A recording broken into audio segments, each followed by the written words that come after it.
मिथिलांचलक गर्व Janaki FM 106 megahertz.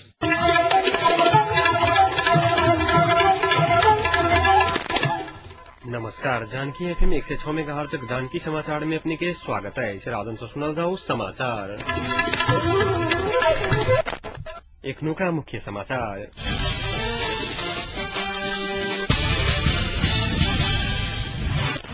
माओवादी के देश कब्जा करके सपना नहीं देखा कांग्रेस नेता थापा के चेतावनी।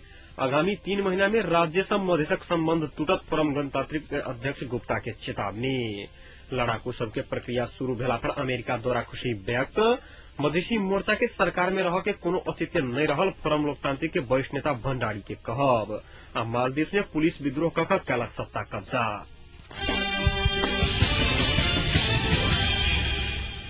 नेपाली कांग्रेसक केंद्रीय सदस्य तथा गगन थापा एकीकृत नेकपा माओवादी अपने सरकार में रहकर सत्ता कब्जा करके रणनीति में लागल आरोप लगाए।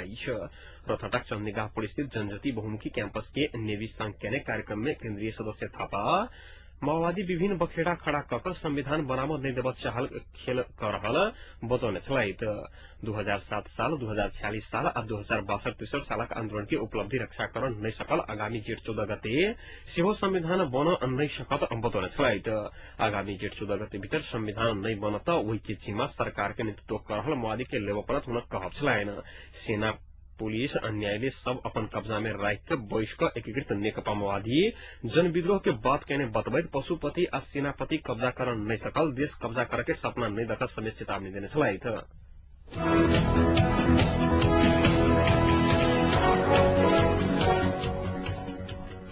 मधेसी जनाधिकार फोरम गणतांत्रिक के अध्यक्ष जेपी गुप्ता आगामी 2.5-3 महीना में राज्य से मधेश के संबंध टूट के चेतावनी देने मधेशक मुद्दा के पूर्णरूपेण निषेध कयल जा रहा है। काठमांडू और मधेशक दूरी बढ़त गेल गुप्ता बतौने छलैत।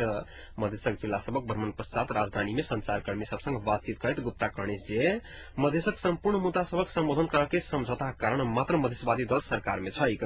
मधेशक मुद्दा सबके संबोधन होबा के संभावना न्यून भ गेल अछि उल्लेख करैत मधेशवादी दल सब आब मात्र संवैधानिक समिति या संविधान सभा के अंतिम प्रतिपक्ष में अछि गुप्ता बतौने छलैत। मधेसी मंत्री आ सभासद पद के कारण राज्य से संबंध नहीं टूट सकैत अछि ई एकटा भ्रम मात्र अछि हुनकर कहब छलैन। संचार मंत्री सेहो रहल गुप्ता पहिल आ दोसर मधेश आंदोलन से उठाबय वाला आ उठाओल गेल मूलभूत विषय सबक पहचान संहिता स्वायत्त प्रदेश मध्य प्रदेश जनसंख्या के आधार पर प्रतिनिधित्व आवासिक आधार आ समावेशिता के अस्वीकार कयल गेल गुप्ता बतौने छलैत। दूटा जुआड़ी जका बार्गेनिंग कऽ कऽ मधेश के पहचान समाप्त करऽ के काज भेल अछि हुनकर कहब छलैन। मधेशक जनता में व्यापक निराशा उत्पन्न भ गेल अछि कहैत जल्दीए मधेश के भयावह अहिंसा के आंदोलन भ सकैत अछि गुप्ता चेतावनी देने छलैथ।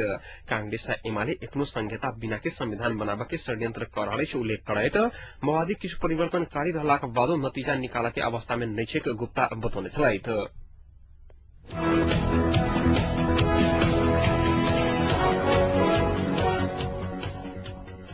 मधेसी जनाधिकार फोरम लोकतांत्रिक के वरिष्ठ नेता शरद सिंह भंडारी कहने से मधेसी मोर्चा के आप सरकार में रह के कोनो औचित्य नहीं छैक। वीरगंज में आई पत्रकार सब संग बातचीत करते वो कहने से 4 सूत्रीय सहमति अनुसार सरकार नहीं चल सकला कारणे मोर्चा के सरकार में रह के औचित्य समाप्त भ चुकल अछि। 4 सूत्रीय सहमति सरकारक हित में रहलाक बादो सरकार आ माओवादी एकर कार्यान्वयन में उत्सुकता नहीं देखौने भंडारी के आरोप लगलैन। तीनों पैघ दल व्यवस्थापिका संसद के बंधक बनौने हुनकर आरोप छलैन।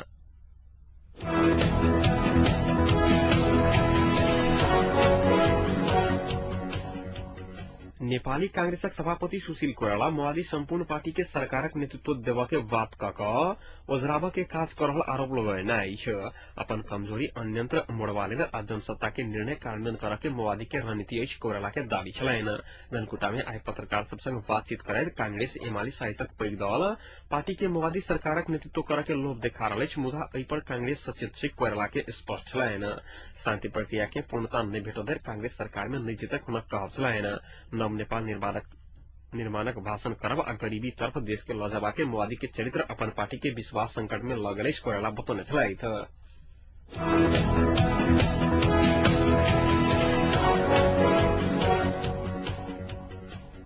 शान्ति प्रक्रिया संविधान लेखन राष्ट्रिय सहमति के सरकार गठन सहित समसामयिक विषय में काल्हि तीनू उपयुक्त दलक बैसार गोकर्ण रिसोर्ट में होबा जा रहा है।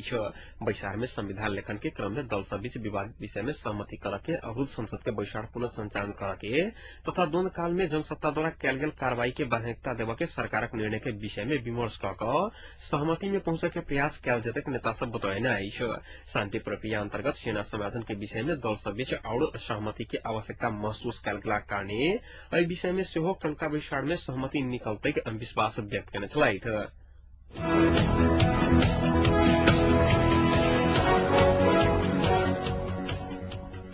प्रमुख जिला अधिकारी रामप्रसाद थपालिया व्यापक भ्रष्टाचार करने आरोप लगभग सत्ता साझेदार दल सद्भावना पार्टी सर्लाही के सदरमुकाम मलंगवा में लाठी आ झाड़ू जुलूस प्रदर्शन कैलका अछि। भ्रष्टाचार के शून्य में लावा के अब विधि के शासन लागू करा के सरकारक प्रतिबद्धता विपरीत प्रमुख जिला अधिकारी जिला के भ्रष्टाचारक अखाड़ा बनौने ओकरा सबक आरोप छैक। प्रमुख जिला अधिकारी के विरोध में पहिल बेर सर्लाही में प्रदर्शन भेल छैक। जुलूस में पैघ संख्या में सर्वसाधारण सबक सहभागिता छल। महिला झाड़ू आ पुरुष लाठी ल क प्रमुख जिला अधिकारी के विरोध में नाराबाजी करैत नगर परिक्रमा केने छल। आर्थिक वर्ष 2067-68 में शांति समिति को बारूदी सुरुंग जोखिम कार्यक्रम के लिए 1,50,000 बिना काज केने नकली बिल भरपाई बना क प्रमुख जिला अधिकारी भ्रष्टाचारी केने सद्भावना पार्टी के आरोप लगाओल गेल छल।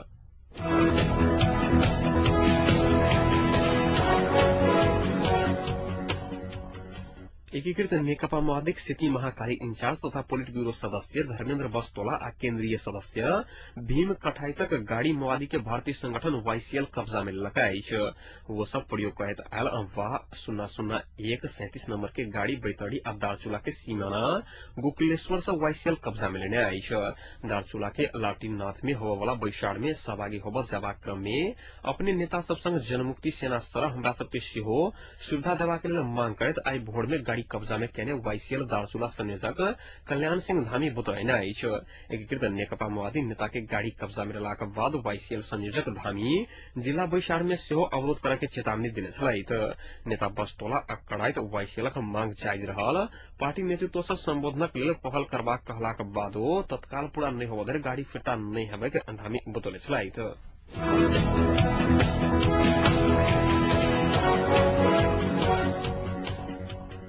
नेपाली कांग्रेसक केन्द्रीय सदस्य डाक्टर रामशरण महत 7 दिन भीतर सरकार सहमति कार्यान्वयन करतै सेना समाधान प्रक्रिया आगू नहीं बढ़लक त प्रधानमंत्री विरुद्ध अविश्वासक प्रस्ताव लावा के आ माओवादी से बोलचाल बंद करे के चेतावनी देने छथि।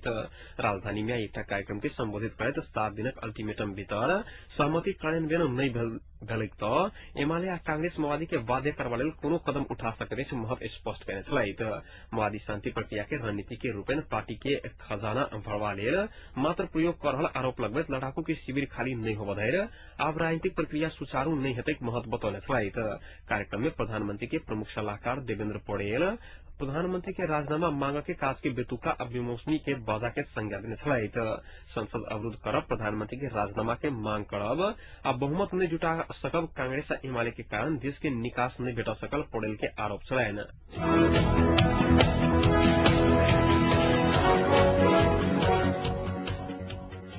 जानकी माध्यमिक विद्यालय के प्रधानाध्यापक लक्ष्मी नारायण शाह पर कार्रवाई करके मांग करते विद्यालय में कार्यरत शिक्षक एवं कर्मचारी जिला शिक्षा कार्यालय धनुषा में आई से अनिश्चितकालीन धरना शुरू कलक अछि।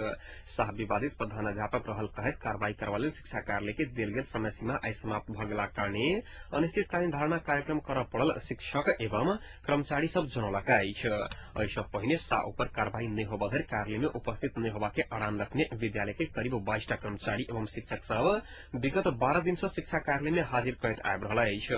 शाह के प्रधानाध्यापक के लेल योग्यता नहीं पहुंचल टेस्ट परीक्षा के क्रम में शाह विद्यार्थी सबके प्रश्न पत्र आ उत्तर पुस्तिका फाड़ि देने सहितक आरोप शिक्षक सब लगौने छनि। तहिना शाहक शैक्षिक योग्यता के अभावक कारणे जनकपुरक एकटा मात्र जानकी माध्यमिक उच्च विद्यालय नहीं बनि सकल शिक्षक सब आरोप लगौने अछि।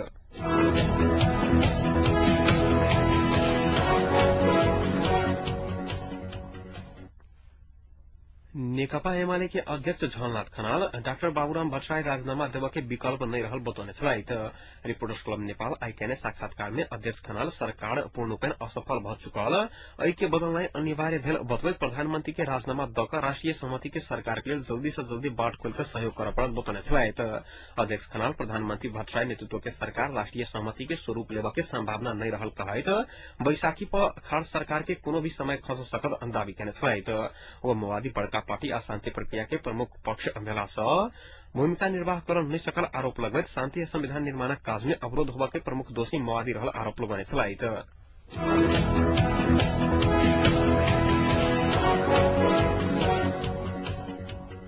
विभिन्न शिविर से स्वैच्छिक अवकाश रुचाउने माओवादी लड़ाकू सबके विदाई प्रक्रिया शुरू भेला पर अमेरिका स्वागत करने आई है।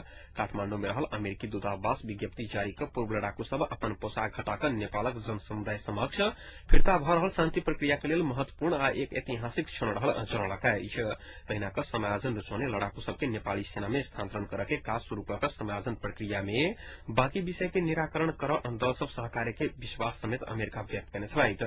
अमेरिका लड़ाकू सबक समायोजन के बाद नेपाली सेना मातहत के निर्देशनालय के आवश्यक सहयोग करके प्रतिबद्धता जनाउने आई है। विज्ञप्ति में आवा वाला दिन समय सेना समायोजन प्रक्रिया शुरू भेला बाद थप सहयोग के लिए अपने तैयार रहल उल्लेख कयल गेल आई है। अमेरिका महानिर्देशनालय के लेल कहैत 15.5 करोड़ रुपया सहयोग देवा के घोषणा कर चुकल आई है।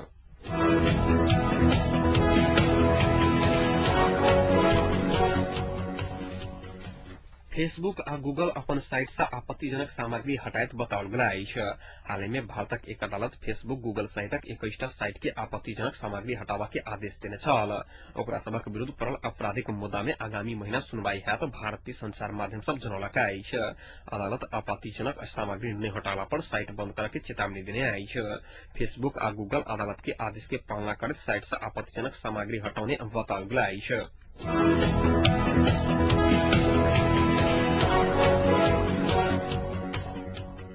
भारतक कोलकाता में 500 गोटे महात्मा गांधी सड़क पर उतरल अछि।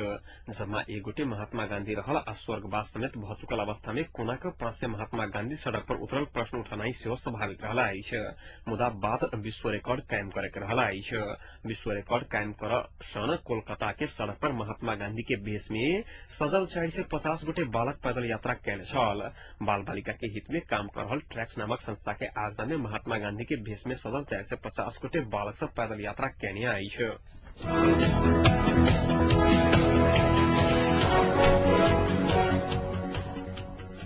उपराष्ट्रपति मोहम्मद वहीदक नेतृत्व में मालदीव पुलिस विद्रोह कर सत्ता कब्जा कलक अछि।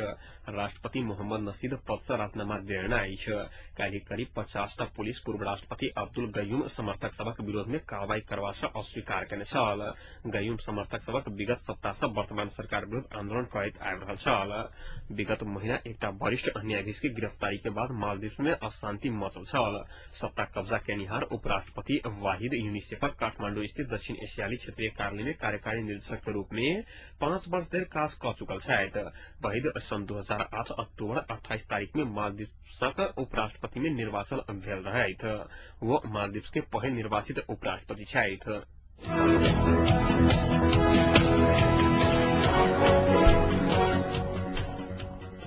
भारतक वित्त मंत्री प्रणब मुखर्जी 16 मार्च के लोकसभा में केंद्रीय बजट प्रस्तुत कयल जा रहल संसदीय अर्थ कार्य मंत्री पवन कुमार बंसल जानकारी देना है। बजट सत्र 12 मार्च के राष्ट्रपति प्रतिभा पाटिल भाषण के संग शुरू हेतै जाहि में दुनू सदन के संबोधित करथिन। मंत्री बंसल के अनुसार रेल बजट 14 मार्च के प्रस्तुत कयल जेतै का आर्थिक सर्वेक्षण 15 के सार्वजनिक करे के कार्यक्रम रहल अछि। भारत में बजट सत्र सामान्यतः फरवरी के तेसर सप्ताह में शुरू होइत छैक, मुदा एहि बेर किछु राज्यसभा के भ रहल विधानसभा चुनावक कारणे देरी भेल छैक।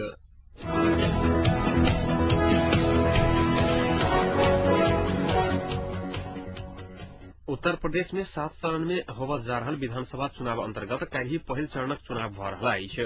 पहिल चरण में राज्य के 2टा मंत्री, 31 विधायक तथा 15 पूर्व मंत्री के संगे केंद्रीय मंत्री बेनी प्रसाद वर्मा सहित के चुनावी भाग्य के निर्णय हेतैक।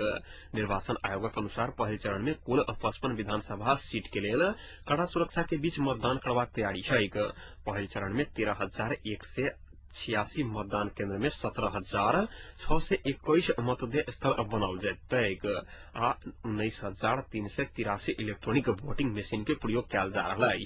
तहिना पहल चरण के चुनाव में 92,87,233 पुरुष, 77,56,515 महिला तथा 777 अन्य श्रेणी के मतदाता सहित कुल 1,70,44,561 मतदाता 862 उम्मीदवार भाग्य के निर्णय कैल जा रहा है। मतगणना 6 मार्च से आरंभ कर के निर्वाचन आयोग कार्यक्रम रहा है।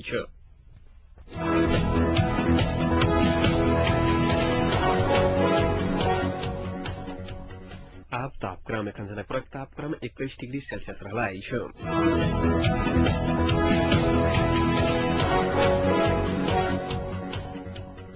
प्रमुख समाचार अंत में एक बेर फिर से।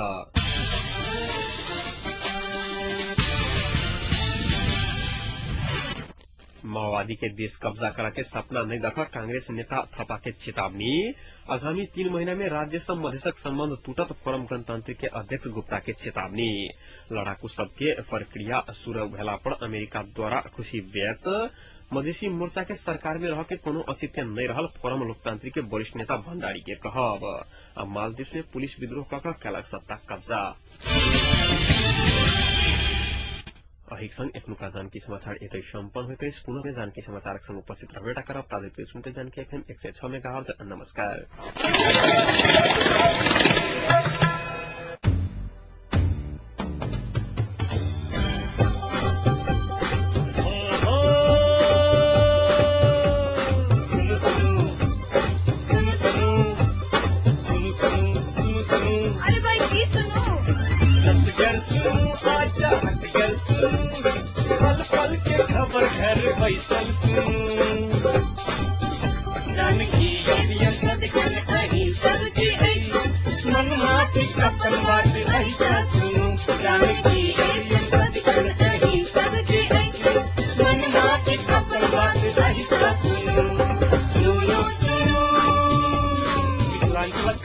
जानकी FM 106